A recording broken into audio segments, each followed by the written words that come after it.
Welcome back to Hannity. Now, as we have explained many times on this program, the Obama White House has a long history of underestimating the threat that is posed by radical Islam, from calling the global war on terror an overseas contingency operation to classifying Fort Hood and the terror attack there as workplace violence. Well, the evidence is clear.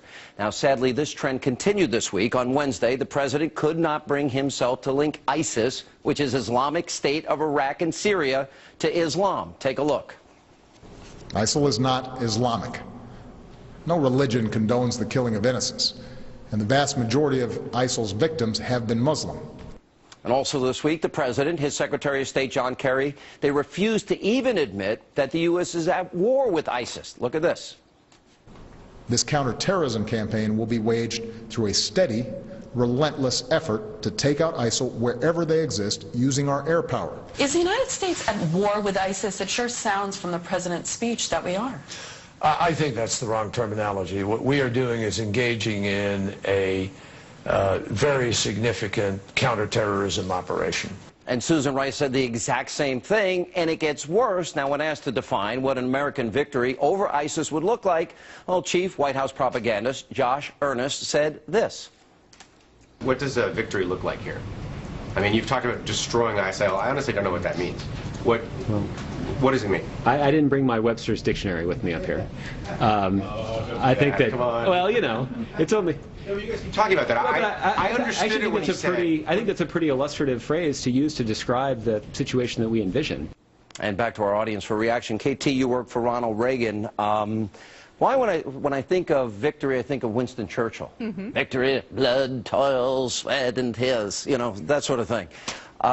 Victory on the land, sea, air, full victory. When I think of the bombing of Britain, I think about Dresden, and I don't remember leaflets being dropped before Great Britain defended itself. I remember cities being decimated. Is now every war going to be fought through the prism of political correctness? You know, I've worked for presidents who have been successful in using force overseas and some who have been unsuccessful.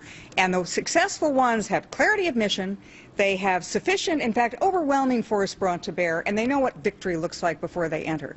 And when they get victory, they leave. And they're not entering war because they're not sure what else to do or because they want to get a boost in the polls. They go in because they have an enemy, they defeat that enemy, they get out. What the president is doing is resting his whole plan on a successful Iraqi government, which hasn't even been formed yet, finding Syrian rebels haven't been identified yet, a coalition which hasn't even been assembled yet. When that fails, there is no plan B. And that's what worries me. He is committing the United States to a war, whether he wants to call it a war or not, and he has no idea how he's going to fight that war or win that war. And the United States cannot afford another war that we do not succeed in. You know, I wonder how unfair it is. If you are the mother and father, 4,000 Americans, the cost, the blood, the death, the injuries that these guys sustained, only to watch city after city that they fought, bled, and died for go into the hands of ISIS, which President Bush himself predicted would happen.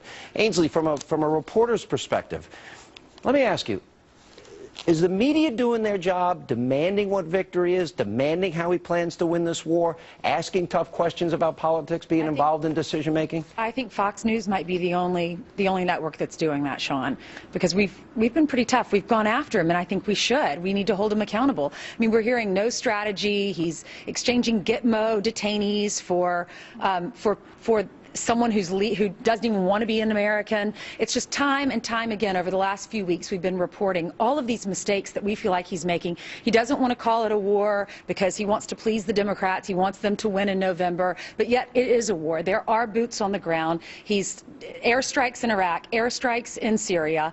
You know, I was interviewing Lieutenant Colonel Tony Schaefer earlier this week, yesterday in fact, and he said there's going to be a war here in the United States. A Fox News poll said 77% of Americans believe that ISIS will come and hit us here on the homeland. And he says they are here already. A lot of the people that we're interviewing are not willing to say that. He says, I will tell you right here live on air that they're here. They've gone over the borders, the southern borders. He's interviewed a lot of the governors down there and worked with them very closely. They say they don't even know how many because they don't know how many illegal illegals are coming across the border. You know, when I was down Ainsley with Governor Perry on the trip that the president should have taken to the border, it was interesting. I went through and I sat through a briefing, and what did I learn? Joe, I'll throw this to you. You work in the media, you work for Mediaite.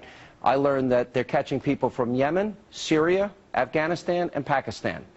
I don't think most Americans know that we're catching terrorists at the Rio Grande crossing from those countries.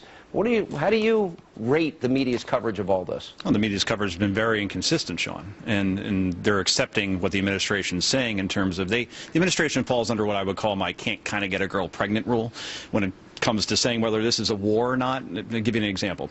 You certainly don't look it, but are you pregnant? I am not. See, I got that answer in 2 seconds. All right. If I ask John, well, yeah, you just started a whole nother hour. Next one outnumbered. Now look. Yes. I said no. I said she doesn't look. Here's the point. Yeah. When senior administration officials like John Kerry, like Susan Rice, are asked, "Are we at war?" they give the Clinton-esque type of answer. Well, that depends on what your definition of the word is. Now, what do you get when you combine is? You get ISIS. ISIS. Yes. Wow. You're quick. So.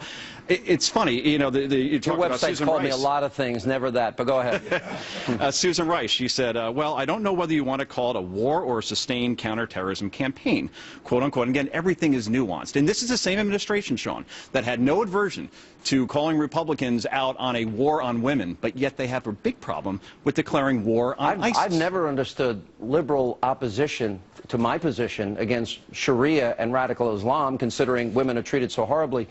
Pam Geller, you've been a very outspoken individual on Islamic radicalism and fighting for Hamas and fighting against Hamas and supporting Israel, which I agree with you on wholeheartedly. It's the same thing there. It seemed that the president was reluctant and resistant to support Israel, even though Israel was being hit with 4,000 rockets. I was there. I saw it firsthand. Excellent coverage, by the way, when you were in Israel. Hamas is ISIS in Gaza. And if the Islamic State is not Islamic, what is it? They're following the Quran to the letter. And how is it that this... You're talking about the literal interpretation of the Quran, Yes, correct? I am. Strike them at their necks, so on and so forth, Quran 3:15. The fact is, if this is a misunderstanding of Islam, how is it that so many millions are misunderstanding in exactly the same way? And I also submit to you, why is it now that so many British and American Muslims are joining up with the Islamic State far more than ever joined up with Al-Qaeda? These are questions that we need to... Is it because they're more evil, more brutal in their tactics? I think that they are more authentic in their practice. And frankly, this fallacious meme of Obama's that they're killing Muslims, let's understand what they're doing. It's a purification process. They're killing Shia. Sunnis do not consider Shia to be true Muslims. They are killing whom they consider to be heretics. It's very Islamic, that killing. We got to take a break. We're going to come back, and I know we have a lot of people we haven't got. I know, I see you. I know you're liberal. It doesn't mean I forget. Do you think I don't like you because you're a liberal? Why are you attacking me? I'm not attacking. I'm just saying. All right, we'll get everybody in. We have a lot more to come. And also, the truth coming up. Meet two members of the security team. They were on the ground in Benghazi 2 years ago, yesterday, the night that 4 Americans were killed by terrorists. So do they think that there was a cover-up orchestrated by the administration? They'll join us next, that and more, as the studio audience edition of Hannity.